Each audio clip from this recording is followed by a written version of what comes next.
ওয়ালা ইয়াসআল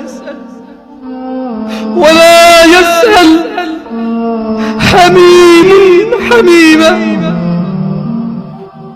যেদিন আকাশ গলিত ধাতুর মতো হবে, কোন অন্তরঙ্গ বন্ধু, কোন প্রাণের চাইতে প্রিয় বন্ধু কেউ কারো কোনো খবর নেবে না। দুনিয়া, আপনার এই দুনিয়া লাগবে, টাকা পয়সা লাগবে, অমুক মেয়ে লাগবে, আইফোন লাগবে, হুন্ডা লাগবে, চাকরি লাগবে, বাকরি লাগবে, বড় লোকের সাথে আত্মীয়তা লাগবে, সামনের দোকানের সামনে সাইট লাগবে।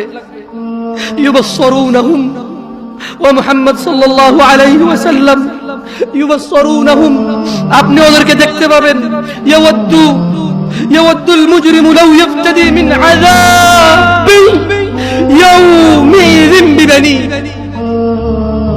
তাদেরকে করা হবে, এই অন্তরঙ্গ বন্ধুগুলাকে করা হবে একজনকে আরেকজন থেকে দৃষ্টিগোচর, একজন আরেকজন থেকে পালাবে, সরে পড়বে, ছিটকে পড়বে, একজন যাতে আরেকজনকে না দেখে সেদিন এই ব্যবস্থা করা হবে।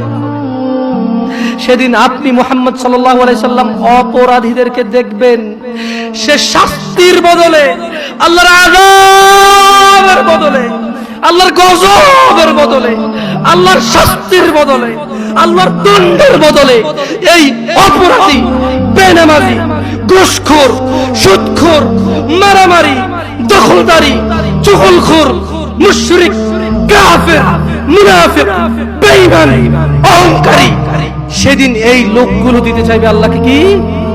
তার ছেলে সন্তান। ইয়া আল্লাহ, ইয়া আল্লাহ, আমার ছেলেকে নিয়ে নেন, আমাকে ছেড়ে দেন।